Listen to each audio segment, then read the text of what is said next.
Sahib salam. Xoş gördük. Bugün yenə bir neçə sualla sizə müraciət eləmişik. Və elə ilk sualımız da belə olsun ki, insanlar ən çox hansı şikayətlə sizə müraciət edirlər? Bilirsiniz, çox vaxtı ümumiyyətcə bədən ağrıları, zehində olan problemlərdir. Misal üçün, stresdir, gərginlikdir.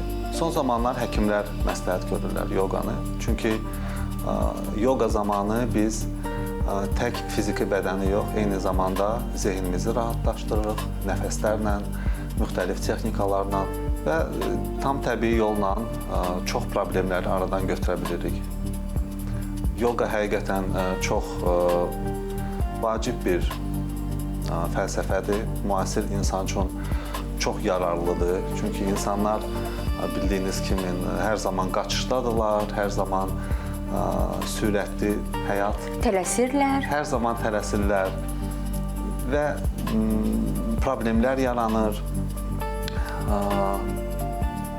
Ona görə yoga, belə deyək, təbii yolla sizin bədəninizdə hər bir problemi aradan götürə bilər. Fiziki hərəkətlər bildiyiniz kimi çox önəmlidir. İnsanlar çox vaxtı bədənlərini unudurlar. Bədən enerjisi səviyyəsində yaşayırlar. Yəni, mən gözəl gedim yiyim, gözəl istirahət edeyim, əylənim. Amma bədən də öz payını istəyir. Zehin də öz payını istəyir. Necə biz müdrik bir insanla oturub söhbət edəndə, diyaloqda olanda, insan özünü sonra dolğun hiss edir. Amma mənasız şeylər haqqında danışanda bir boşluqdur. Baxın, son zamanlar sosial şəbəkələrdə yalnız çox mənasız bir həyat tərzləri, heç kim müdrik bir şey haqqında danışmır, heç kim sağlamlıq haqqında danışmır, savad haqqında danışmır. Yalnız mən getdim, yıxıldım, o güldü, gəldim, aldım. Özünüz bilirsiniz də, bu bir sir deyil. Nə yaxşı olardı ki, daha çox biraz fəlsəfə təbliğ olunsun, insanlar daha çox sağlam olsun. Maariflənsinlər. Maariflənsinlər, əlbəttə. Çalışmalıyıq, fiziki bədənimizə daha çox diqqət ayıraq. Çünki insanın ümumiyyətcə hər bir problemi onun fiziki bədənindən başlayır, zehnindən başlayır. Misal üçün, əgər biz düzgün qidalanmırıqsa və sözsüz 90% insanlar bütün planetdə düzgün qidalanmırlar, fast foodlar, yəni bütün bu şeylər artıq normaya dönür. Üstəlik, rahat olmuruq, yəni biz hər zaman işdə gərginik, gözləntilər və beynimiz çox gərgin işləyir. Üstəlik, əgər pis vərdişlərimiz varsa... Nə kimi? Misal üçün, alkoqoldur, tütün məmulatlarıdır. Bunlar bizim yavaş-yavaş öldürən amillərdir. Yəni, insanlar elə əylənirlər, düşünürlər ki, elə həyat budur. Çünki orada müəyyən proseslər var. O gərginliyi bədəndən çıxartmağın bir yoludur. Misal üçün, əgər insan yalan danışır, əgər insan işində müəyyən çətinliklər, problemlər yaşayır, ona məcbur edirlər hansısa bir funksiyanı etməyə, amma onun ruhu onu etmək istəmir. Çünki ruh əbədidir, ruh Tanrıya məxsus olan bir hisslərdir. Zaman keçdikcə biz məcbur qalıb onu edirik, düşünürük, elə həyat budur, mənim ailəm var, mən qazanmalıyam, aparmalıyam. Bir müddət sonra sənin bədənin çox sürətli başlayır qocalmağa. Çünki iç orqanlar, onlar gərgin olurlar. İnsanlar xəstəliklərə tutulurlar. Biz dünyaya tam sağlam gəlirik. Əgər biz düzgün qidalansaq, düzgün bədənimizi bəsləsək, zehnimizi, heç bir xəstəlik bizə yaxın dura bilməz və tam axıra qədər biz tam sağlam, ağlımız, şuurumuz başımızda bu dünyaya necə gəlirik tam sağlam, elə də köçə bilərik. İnsanlar anlasa ki, onların əhval-ruhiyyələri, onların o gərgin olmaqları, stresli olmaqları, bunu sadəcə yoga ilə aradan götürmək olar. Məncə daha çox diqqətli olardılar öz bədənlərinə. Əsas bizim daxilimizdir. Belə bir söz var. İnsan var, üzündə nur var, amma insan var ki, onun üzünə baxmaq o qədər də istəmirsən, çünki negativdir. Baxın, o həqiqətən bizim daxili dünyamızdır. Əgər sənin için çox gözəldir, şəffafdır, orada hər şey çiçəklənir, o sənin üzvə vurur. Ona görə biz çalışmalıyıq öz fiziki bədənimizi möhkəm saxlayaq. Çünki kainatın enerjisi, faktorlar bizə təsir edir. Baxın, yatırım edin, misal üçün sizin uşaqlar və yaxud özünüz, onlara ən bahalı paltarı alıb məktəbdə birinci kimi görünmək ona heç nə vermir. Əksinə, o onun egosunu daha çox qaldırır, daha çox qalınlaşdırır. Və bildiyimiz kimi eqolu insan həyatda hər zaman əziyyət çəkir. O özünü cəmiyyətdə tapa bilmir. Hər zaman düşünür ki, insanlar ona qarşıdır, onu alçaltmaq istəyirlər, ona nəysə. Eqolu insana sadə deyilən bir söz onu təhqir kimi qəbul edir. Amma əgər bizim valideynlər uşaqlarını idmana qoysalar, hansısa bir, misal üçün yogadır, fərqi yoxdur, hansısa bir idman növü olsun, onlar öz uşaqlarına artıq yatırım etmiş olurlar.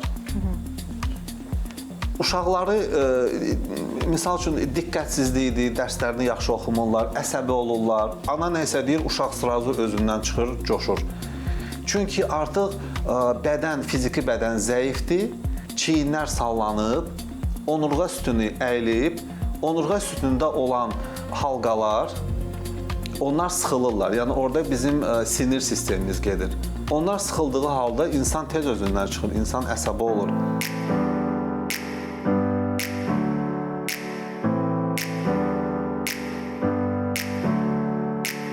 Never up, never down, never like a theme in a song, clever.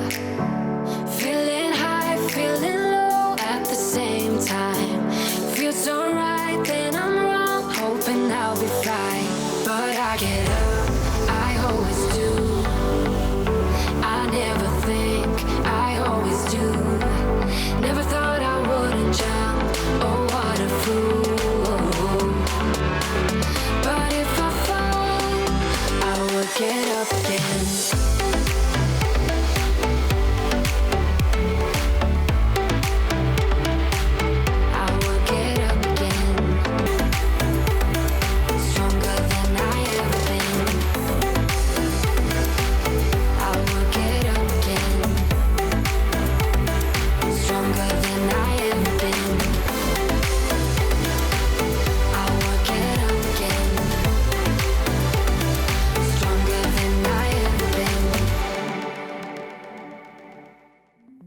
Bəs yoqada ən çox qarşılaşdığınız yanlış anlayış hansıdır? Çox vaxtı insanlar düşünür ki, yoqada biz yalnız otururuq xalçanın üzərində, om deyirik, oxuyuruq. Yəni elə deyil. Hətta mən bir dəfə bir xanımdan eşitmişdim ki, qorxuram yoqaya başlamağa. Sual verdim ki, niyə? Mən özüm də məşğulam. Dedi, çünki mən aktiv həyat sevirəm. Pasiv, bir istiqamətə baxıb keymək istəmirəm, dedi. Və mən ona açıqladım ki, belə deyil. Siz ritmik hərəkətdə olanda, misal üçün qaçış zamanı, sizin ürəyiniz sürətlə döyünür. Normal halda, yəni normal döyünür. O xanım düşünür ki, o sürətlə yaşadığı həyat tərzi onun üçün normadır. Amma elə deyil. Çünki bədən sürətlə yaşlanır. İnsan gərgin olur. Biz həyata gəlməmişik onu sürətlə yaşayaq.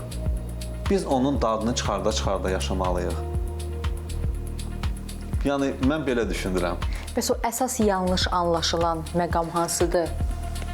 Hər bir insan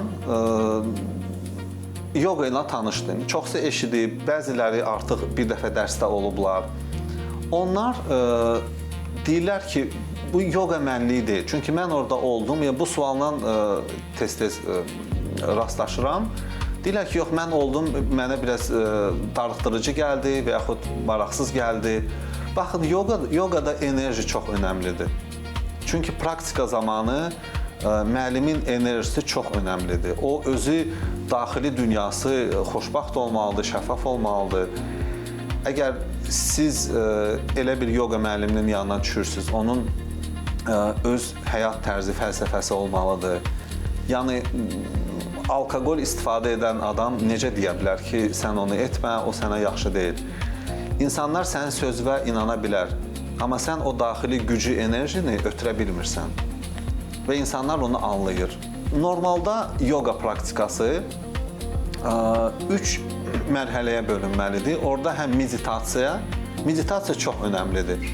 O stresli, gərginli olan insanlar, əsəbi olan insanlar, onlar öz sinir sistemlərini kimyəvi maddələrlə, dava dərmanla müalicə etməməlidirlər qətiyyən. Çünki biz təbii Allahın yaratdığı məxluqlarıq. Biz anlamalıyıq ki, əlbəttə, əgər birinci yol biz tam sağlam ola biləriksə, təbii yolla, nəyə görə biz bir şey olan kimin üst tuturuq klinikalara? Orada baxın, növbələr sonsuzdur.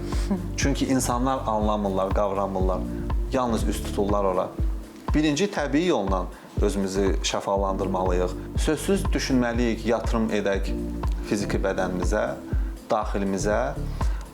Çalışmalıyıq keyfiyyətli insanlarla ünsiyyətdə olaq. Onlar bizim enerjimizi aşağı salmasınlar.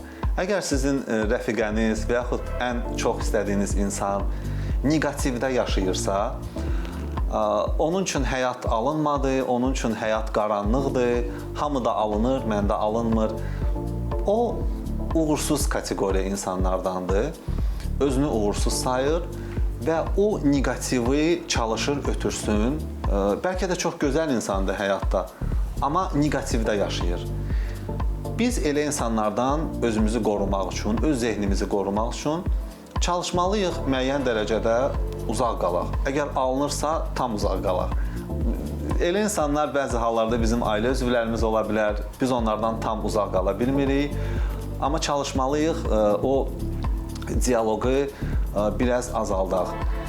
Şuurlu insanlarla, müdrik insanlarla daha çox dialoqda olduğumuz halda biz yeni nəsə öyrənə bilirik. Biz zehnimizi qidalandırırıq. Bu da çox önəmlidir. Necə keyfiyyətli yeməklər istəyirik, sağlam yemək olsun, keyfiyyətli olsun. Eyni zamanda da həyatımızda keyfiyyətli insanlar olmalıdır. Bu, mən düşünürəm, genetika ilə bağlı deyil. Çünki mən belə başa düşürəm ki, bir ana bətnindən 2 qız uşağı dünyaya gəlir. Biri çox həyat eşqlidir, pozitivdir, həmişə həll yolunu tapandır, təslim olmayandır. Həyata ancaq müsbət tərəfdən yanaşır, Tanrının, Allahın verdiyi işarələrdən dərs çıxarıb yolunu davam edir. Biri isə pessimist, məndə alınmır, dediyiniz kimi təslim olan, yerində sayan. Yəni, bu nəyə gətirirəm sözümü? Bu genetika ilə asılı deyil yəqin ki. Bunu nəyinə əlaqələndirə bilərik? Orada karma araya qarışa bilər, yəni insanın keçmiş həyatda. Yəni, biz bildiyimiz kimi fiziki bədən o zamanı keçən bir amildir. Yəni, fiziki bədəni biz necə torpaqdan gəlirik, bir müddətdən sonra, indi kimisi 50 il, kimisi 70 il, kimisi 100 il, kimisi 20 il gedirik torpağa. Amma ruhumuz o əbədidir. Onun hətta çəkisi var, 21 qramdır, bəli. Və çox, deməli, elmlər onu təsdiq edir ki, yəni onun hətta videoları var, necə bədəndən çıxır. Ruh əbədi olduğu üçün və ruhun yaddaşı olduğu üçün, əgər siz keçmiş həyatda rəhbər bir vəzifəsində işləmisinizsə, bir misal, siz yenidən ruhunuz dünyaya gələndə qısa bir zamanda o rəhbər vəzifəsinə gəlir, çatır. Elə insan var ki, ona çox belə kitabı tam oxumağa ehtiyac yoxdur. O kitabın 3-5 səhifəsindən anlayır onun içində nədir. Elə insanlara biz universitetdə də rast gəlirik. Baxırsan, adam heç vaxtı dərsə gəlmir, amma gələn kimin bütün imtahanlar, bütün cavablar onda hazırdır. Sanki daxilindən gəlir. görürük belə insanları. Bəli, bu reinkarnasiya anlayışıdır, düzdür, termin olaraq? Reinkarnasiya. Əgər bu sizin sualınıza qayıdaq, əgər xanım xoşbaxt deyilsə, həyatı neqativ görür, orada bir neçə faiz onun öz üzərində işləməyindən də asılıdır. Yəni biz diqqətimizi çox vaxt yönəldirik xarici şeylərə, amma öz üzərimizdə işləməklə az məşğul oluruq. İnsanlar az kitablar oxuyur, elə diqqətləri, zehinləri bütün günü Instagramdadır və o da bir sistemdir, sənin zehnini alır. Sən qalırsan orada, baxırsan ki, axşamdır, sən heç nə eləməmisən, günün keçdi. İnsanlar gec yuxudan durur. Belə olmamalıdır. Biz 9-dur, 10-dur, 11-dir. Bəzi hallarda günorta yuxudan duranlar var. Bəli. Baxın, əgər siz 11-də yuxudan durursunuzsa, sizin bədəninizdə enerji olmayacaq. Artıq 2-3 saatdan sonra həmən o effektiv vaxt sona çatır. Günortaya doğru sən passivsən, heç nə eləmək istəmirsən. Əgər bir-iki adama zəng vurasaydın, onu dedirsən ki, sabah eləyərəm. Ərinirəm. Ərinirsən. Çünki bədənində enerji yoxdur. Biz həyata gəlirik daha çox, yəni həyatın bütün dadını çıxartmaq üçün müxtəlif gəzintilərdir, səyahətlərdir. Bədəndə enerji olmayanda sən o şeyləri edə bilmirsən. Həyat sənin üçün zaman keçdikcə sonra qaranlıq gəlir. Bəs günə gözümüzü saat neçədən açsaq məsləhətdir? Baxın, əslində bizim bədənimiz, zehnimiz oyanır günəşin çıxmağı ilə, günəşin doğuşu ilə və ay batanda bədən hazırlaşır yatmağa, hazırlaşır hüzura. Biz o vaxtda artıq yemək yeməməliyik. Yəni saat 9-dur, 10-dur, sən restorandasansa, o bir səhvdir. Sübdən nə qədər tez yuxudan dursaq, yəqin ki, yuxudan tez oyanan insanlar onu bilir, sənin bədənində başqa enerji olur. Sözsüz, əgər saat 11-də, 12-də yuxudan duran insan sabah saat 6-da yuxudan dursa, onun üçün bir faciədir. Əlbəttə, çünki bədən, zehin, o bədən öyrəşib bir proqrama. Sən birdən-birə yeni bir proqram verirsən, o şoka düşür. Biz onu yəni yarım saat aldada onu gətiririk önə. Məqsəd qoyuruq. Sən yuxudan 6-dan durub nə edəcəksən? Darıxacaqsansa, sən bir həftədən sonra təzədən başlayacaqsan 11-də durmağa. Özünə deyəcəksən ki, mən durdum da 6-da, nə elədim? Sən özünə proqram qoyursan, məqsəd qoyursan. Sahib, bəs ego ilə necə işləmək lazımdır? Bu çox önəmli bir mövzudur. Yəni, egomuzun çox vaxt qurbanı oluruq. Bilirsiniz, ego bir faciədir. Ego bütün dünyada bir faciədir. Sizin həyatınız heç vaxt keyfiyyətli ola bilməz. Əgər egonuz qalındırsa, siz onun qurbanı olursunuz. Ego odur ki, insan heç kimdən söz götürmür, reallığı qəbul edə bilmir. Kritikaya bağlıdır. Bəli, yəni o insana tez təsir etmək olar. Onun üzərində işləməliyik. Amma egoda heç olmamağı, o da bir... Yəni biz hər zaman balansı izləməliyik həyatda. Balans çox önəmlidir. Əgər qonşu qara maşın sürürsə, böyük maşın sürürsə, məndə də olmalıdır. Yəni, baxın, o dərəcədə biz bir-birimizi kopyalayırıq. Hamı, yəni, qara kostyumda gezirsə, mən də olmalıyam. Filankəs Türkiyəyə getdi, mən də getməliyəm. Biz sanki başqa insanların taleyini yaşamağa çalışırıq. Amma o elə deyil. Hər kəsən öz diqqətini verməlidir öz daxili dünyasına, öz ailəsinə, öz çevriyəsinə. Yəni, mən nəyə görə bu günləri, misal üçün, 2000 manat qazanıb xoşbaxtamsa, qonşu qazanır 5000 və mən düşünürəm, xoşbəxtlik oradadır. Mən 5000 qazanandan sonra mən daha xoşbaxt ola bilərəm. Yox. Əgər sən 1000 manatla xoşbaxt deyilsənsə, sən lap 10.000 qazan.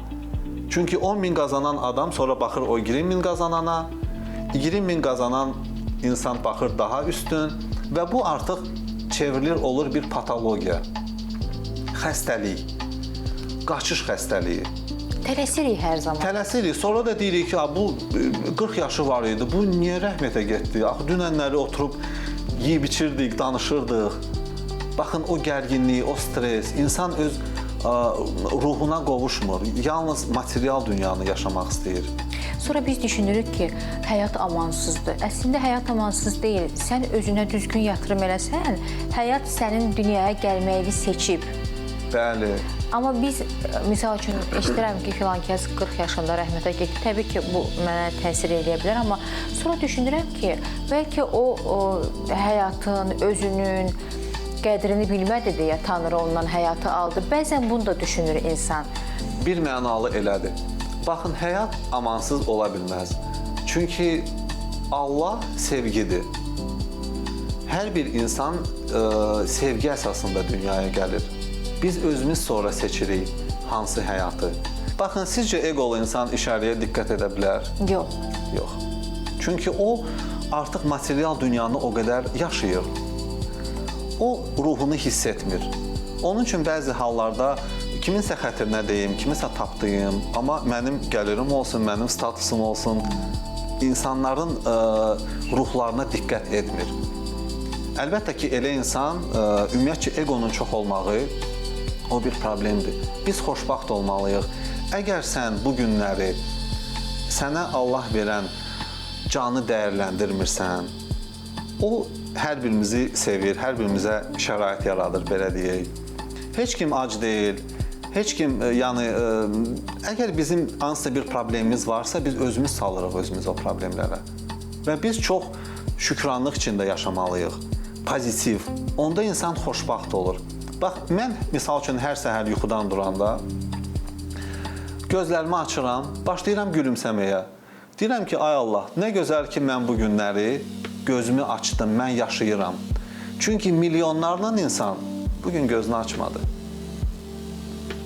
Bu hissləri mən yaşayanda, mən artıq daxilindəki olan o gücü başlayıram hiss etməyə. Nə gözəl ki, mənim bu günləri giyinməyə paltarım var, yeməyim var, mənim işim var. Çox sağ ol hər şeyə görə. Mən səni sevirəm. Mən sənə söz verirəm ki, bugün mən cəmiyyətimizə, xalqımıza daha faydalı olacağam. Çünki mən o enerjini Allahdan aldım. Baxın, o niyə görə də məni mükafatlandırmasın? Ən gözəlini mənə qismət edir. Sahib, təşəkkür edirəm sizə. Bugün də bizə çox maraqlı, faydalı həmsöhbət olduğunuz üçün. Mən təşəkkür edirəm. Çox sağ olun.